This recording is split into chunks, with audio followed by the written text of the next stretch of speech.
Welcome to my channel. आज हम पढ़ेंगे फिजिक्स के चैप्टर सिंपल हार्मोनिक मोशन का कॉन्सेप्ट एक्सेलरेशन इन मोशन।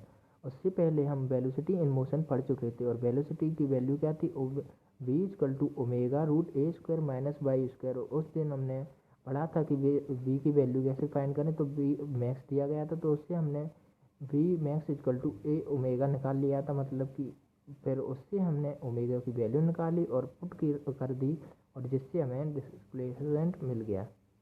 अब हम पढ़ते हैं एक्सेलरेशन इन मोशन। तो हमें वेलोसिटी की वैल्यू पता है, वेलोसिटी का हम डिफ्रेंशिएशन करेंगे तो हमें मिल जाएगा एक्सेलरेशन इन मोशन। वेलोसिटी की वैल्यू होती है ए ओमेगा कॉस ओमेगा टी, जो हमने पहले ही प्रीवियस लेक्चर में देखी थी कि v इक्वल टू क्या था, ए ओमेगा कॉस ओमेगा टी। ये हमको दिख रही है कि v की वैल्यू थी ए ओमेगा कॉस ओमेगा टी।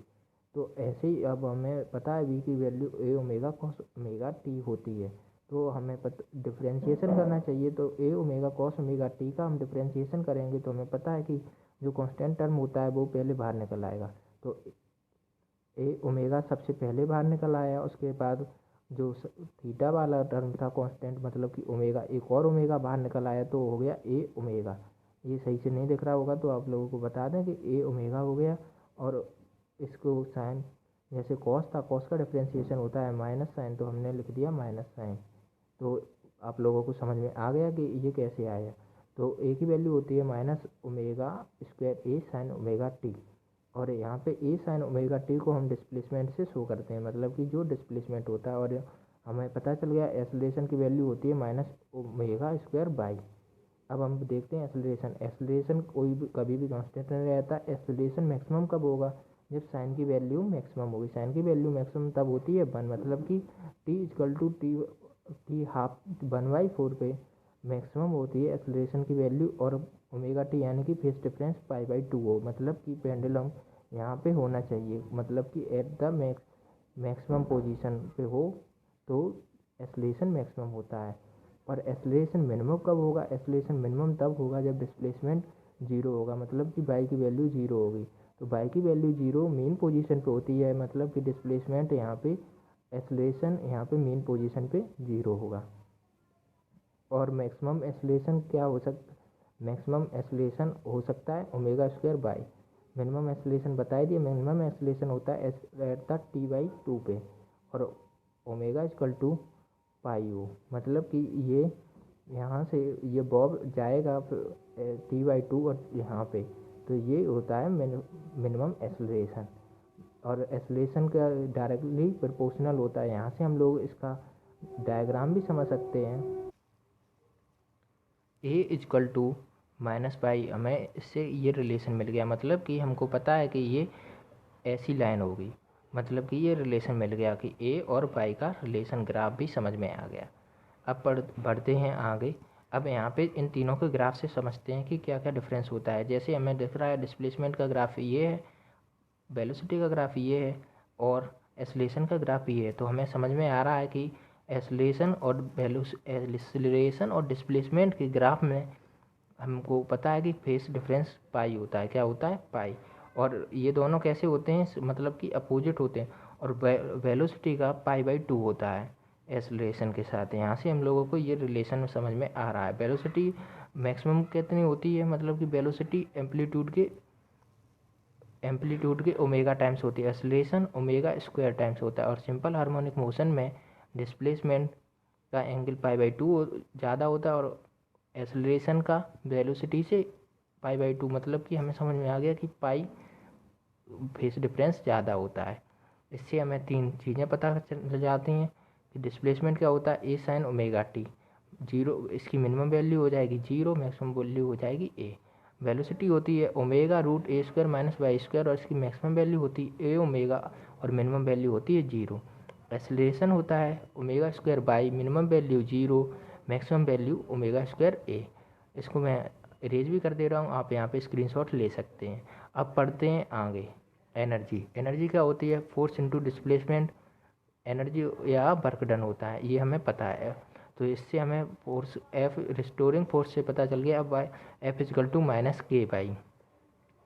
अब हम इसका अगर हम डिफ्रेंशिएशन करें मतलब कि इंटीग्रेशन करें एफ डॉट डी एक्स का तो हमें एनर्जी मिल जाएगी। तो हम देखते हैं एफ डॉट डी एक्स का के वाई है तो के वाई का डी वाई करेंगे तो half of k y square मिल जाएगा। और यहाँ पे हमें पता है कि omega square equal to k upon m होता है, तो हम इससे निकाल देंगे कि half of m omega square y square. इसकी हमको ज़रूरत नहीं है डेरिवेशन की, सिर्फ हमको ये ध्यान रखना है कि एनर्जी का फॉर्मूला क्या होता है। एनर्जी का फॉर्मूला होता है half of m omega square y square. Y square की वैल्यू होती है A square sine square, y square की value A square sine square omega t होती है और वाई की value A sine omega t होती है। तो हमें पता चल गया अब मैक्सिमम अब potential energy is equal to the total energy at extreme position. मतलब कि एक्सट्रीम पोजीशन पे पोटेंशियल एनर्जी सबसे ज़्यादा मैक्सिमम होती है और कितनी होगी half of k A square equal to half of m omega square A square. और ये मैक्सिमम कब होगी जब वाई इजकल टू ए हो और फेस डिफरेंस पाई बाई 2 और टाइम पीरियड टी बाई 4 हो। ये तीन चीज़ें ध्यान रखो, y equal to a omega t equal to pi by 2 और time period equal to t by 4, ये आप लोगों को ध्यान रखना है। अब पोटेंशियल एनर्जी मिनिमम कब होगी? पोटेंशियल एनर्जी मिनिमम होगी मेन पोजीशन पे, यानी कि डिस्प्लेसमेंट जीरो और फेस डिफरेंस भी जीरो और टाइम पीरियड भी जीरो। अब आई काइनेटिक एनर्जी का फॉर्मूला पता है half of m v square होता है। वी की वैल्यू पता है ए ओमेगा कॉस ओमेगा टी होती है, वी की वैल्यू पता होती है ए ओमेगा कॉस ओमेगा टी। तो यहाँ से हम लोगों ने फाइंड किया और यहाँ से हमको मिल गया half k equal to half of m omega square A square minus y square. तो काइनेटिक एनर्जी मैक्सिमम कब होगी? काइनेटिक एनर्जी मैक्सिमम होती है वाई इक्वल टू जीरो हो, यानी कि मेन पोजीशन हो और टाइम पीरियड भी जीरो हो और फेस डिफरेंस भी जीरो हो। और मैक्सिमम कब होती है काइनेटिक एनर्जी? मिनिमम कब होती है? काइनेटिक एनर्जी मिनिमम होती है एट द एक्सट्रीम पोजीशन। मतलब कि ये यहाँ पे पहुँचेगा तब यहाँ पे काइनेटिक एनर्जी मिनिमम हो जाएगी, मतलब रुक जाएगा तो यहाँ पे काइनेटिक एनर्जी क्या हो जाएगी? मिनिमम। सिर्फ हमें ये चीज़ें ध्यान रखनी है, कहाँ मैक्सिमम होती है कहाँ मिनिमम होती है, सिर्फ ये ध्यान रख लो। मतलब कि phase difference y equal to क्या वैल्यू होती है और टी इक्वल टू क्या और फेस डिफरेंस क्या होता है, सिर्फ इतना पता रहना चाहिए बस। टोटल एनर्जी का फॉर्मूला पता है half of m omega square A square minus y square plus half of m omega square y square. तो हमें मिल गए half of m omega square A square, ये हो गई total energy half of m omega square A square. अब energy और position का ग्राफ देखते हैं। तो हमें पता है कि एक्सट्रीम पोजीशन पे क्या चीज़ मैक्सिमम होती है? एक्सट्रीम पोजीशन पे पोटेंशियल एनर्जी मैक्सिमम होती है। तो यहाँ से पोटेंशियल एनर्जी गई और यहाँ पे डाउन होती गई और काइनेटिक एनर्जी बढ़ती गई, यहाँ पे फिर डाउन होती गई फिर बढ़ती गई। तो हमें पता इससे हम क्या देख सकते हैं, हमको देखना चाहिए इस ग्राफ से। सबसे पहले हम एक चीज़ देखते हैं, वाई इक्वल टू ए होता है, मतलब कि ये ऐसा पॉप गया तो यहाँ पे काइनेटिक एनर्जी सबसे लो होती है और पोटेंशियल एनर्जी सबसे मैक्सिमम होती है। फिर यहाँ पे ये पहुँचा, एक टाइम के बाद ऐसा पहुँचेगा। तो यहाँ पे हम लोगों को दिख रहा है कि ये आया वाई इक्वल टू जीरो पे। तो वाई इक्वल टू जीरो पे हम लोगों को दिख रहा है कि काइनेटिक एनर्जी मैक्सिमम हो गई और वाई इक्वल टू माइनस ए पे काइनेटिक एनर्जी फिर से लो हो गई। काइनेटिक एनर्जी यहाँ पे दिख रही है डाउन हो गई और पोटेंशियल एनर्जी यहाँ पे मैक्सिमम हो जाएगी। सिर्फ ये चीज़ें ध्यान रखनी है। अगर नहीं भी समझ में आ रहा तो कोई प्रॉब्लम नहीं, इससे ज़्यादा क्वेश्चन आते नहीं। एयरफोर्स नेवी और एनडीए में ज़्यादा डीप कॉन्सेप्ट नहीं पूछे जाते हैं। तो काइनेटिक एनर्जी मैक्सिमम कहाँ होती है? मेन पोजीशन पे होती है। और मिनिमम कहाँ होती है? Extreme position. Potential energy maximum होती है एक्सट्रीम पोजीशन, मिनिमम होती है मेन पोजीशन पे। काइनेटिक एनर्जी का फॉर्मूला होता है half of m omega square A square cos square omega t. तो हम इसको ऐसे लिख सकते हैं 1/4। ये हम लोगों के काम की चीज़ नहीं है, ये हम लोगों के काम की चीज़ नहीं है और ये हमारे सिलेबस में भी नहीं आएगी, तो इससे हमें छोड़ देते हैं। ये ज़्यादा डीप कॉन्सेप्ट बन जाएगा। सिर्फ यहाँ से हम देख लेते हैं कि काइनेटिक एनर्जी और पोटेंशियल एनर्जी क्या शो करता है। इससे ये ग्राफ देख लीजिए, इसमें आपको दिख रहा होगा कि काइनेटिक एनर्जी और पोटेंशियल एनर्जी का ग्राफ है वो दुगनी स्पीड से चलता है एज़ कम्पेयर टू एम्पलीट्यूड का ग्राफ। तो हमें पता चल रहा है कि T/2 टाइम होता है जब काइनेटिक एनर्जी और पोटेंशियल एनर्जी दोनों सेम होती हैं। इससे रिलेटेड एक क्वेश्चन करते हैं। सबसे पहले क्वेश्चन देखते हैं, particle executing simple harmonic motion with the frequency F, the frequency eight which the it's kinetic energy change into potential energy. मतलब कि वो टाइम बताओ कि जब काइनेटिक एनर्जी पोटेंशियल एनर्जी में चेंज होती है। तो काइनेटिक एनर्जी पोटेंशियल एनर्जी पे at the time of t/2 पे चेंज होती है, तो फ्रिक्वेंसी होती है 1/t, तो हमें फ्रिक्वेंसी मिल जाएगी 2f, मतलब कि C is the right answer.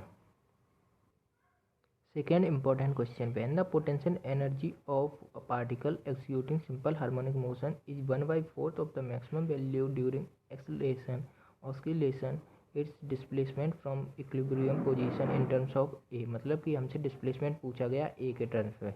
Displacement को हम किससे शो करते हैं, वाई से। तो हम क्या क्या कंडीशन दी गई है, मैक्सिमम पोटेंशियल एनर्जी दी गई है और वो भी 1/4 of the real energy. Potential energy का फॉर्मूला होता है half of m omega square a by square और 1/4 एम ओमेगा स्क्वायर ए स्क्वायर। तो हम इस फॉर्मूले से हमें दिख रहा है कि ये पूरे का पूरा टर्म कट जाएगा। तो 1/y square equal to 1/4 of a square. तो y इसका रूट इन दोनों का रूट ले लेंगे तो y इजकल टू a/2 आ जाएगा। 16 क्वेश्चन, इसमें हमें मास दिया गया है, एम्पलीट्यूड दिया गया है, मास दिया गया है और हमसे पूछा गया है मैक्सिमम एक्सेलरेशन, मैक्सिमम फोर्स पूछा गया है। मैक्सिमम एक्सेलरेशन क्या होता है, ओमेगा स्क्वायर ए। ओमेगा स्क्वायर ए होता है मैक्सिमम एक्सेलरेशन। हमारे पास एम की वैल्यू दी गई है, एम्पलीट्यूड की वैल्यू दी गई है, ओमेगा की भी वैल्यू दी गई है। तो हमें कुछ नहीं करना, सिर्फ फॉर्मूले का यूज़ करना। तो एम की वैल्यू रख देंगे, ओमेगा स्क्वायर ए की वैल्यू रख देंगे। यहाँ पे टाइम वेस्ट नहीं करते हैं, सिर्फ देखते हैं। अब यहाँ पे body is moving in room with velocity and perpendicular to separate walls by distance. There is no friction in the collision between balls are elastic the motion in the body. ये बहुत इंपॉर्टेंट क्वेश्चन है। तो हमें पता है जैसे कि friction और कोलिजन इज इलास्टिक, तो यहाँ पे एनर्जी लॉस नहीं होगी और एनर्जी लॉस नहीं होगी और body stuck again and again perpendicular. So the motion of the ball is periodic but there is no restoring force. Simple harmonic motion के लिए सबसे इंपॉर्टेंट चीज़ होती है रिस्टोरिंग फोर्स, और रिस्टोरिंग फोर्स नहीं है तो ये सिंपल हार्मोनिक मोशन नहीं होगा। इस टाइप का क्वेश्चन कॉन्सेप्चुअल बन सकता है, आपको ध्यान रखना चाहिए। यहाँ पे b is the right answer. अब ये इम्पोर्टेंट क्वेश्चन नहीं है, ये हमारे प्रोस्पेक्ट से ये क्वेश्चन देखते हैं। यहाँ पे हम लोगों को दिया गया है एक्सेलरेशन 12 सेंटीमीटर पर सेकंड स्क्वायर और डिस्टेंस दिया गया है। अब हम मेन पोजीशन से हमसे टाइम पीरियड पूछा गया है। तो time equal it's time period, तो टाइम इजकल टू फॉर्मूला हमको पता है, टी इजकल टू क्या होता है 2π/ओमेगा। टी इजकल टू क्या होता है 2π/ओमेगा। ओमेगा की वैल्यू हम एक्सेलरेशन से निकालेंगे तो ओमेगा इजकल टू √a/बाई। तो ए की वैल्यू हमको दी गई है 12, मतलब कि, और डिस्प्लेसमेंट हम लोगों को पता चल गया 3, तो 12/3 4 हो जाएगा, 4 से 2 तो 2π/2 हो जाएगा, मतलब कि पाई 3.14 पाई की वैल्यू होती है। D is the right answer. Again next question, इसमें हम लोगों को कुछ नहीं, सिर्फ काइनेटिक एनर्जी पूछी गई है वो बताने की। काइनेटिक एनर्जी का फॉर्मूला क्या होता है, half of m omega square minus a square minus y square. तो हमारे पास मास गिवन है, हम लोगों को मास गिवन है और यहाँ पे टाइम पीरियड गिवन है और एम्पलीट्यूड गिवन है। तो हमको पता है half of m omega square A square minus y square. तो हमारे पास जो जो चीज़ें हैं उनका यूज करते हैं। एम की वैल्यू गिवन है, ओमेगा की वैल्यू हम लोगों को दिख रही है एम ओमेगा स्क्वायर ए। ओमेगा की वैल्यू हम फॉर्मूले से निकालेंगे, टी इजकल टू 2π/ओमेगा होता है, ये हम लोगों को फॉर्मूला पता है। तो यहाँ पे ओमेगा इजकल टू 2π/t हो जाएगा और टाइम पीरियड हम लोगों को गिवन है, टाइम पीरियड है 2, तो 2π/2 कर देंगे स्क्वायर तो हम लोगों को निकल जाएगा 4π²/4। तो इसको अच्छे सॉल्व कर लेंगे तो हमें वैल्यू मिल जाएगी। टोटल एनर्जी चीज़ से रिलेटेड एक फॉर्मूला और निकल के आ रहा है।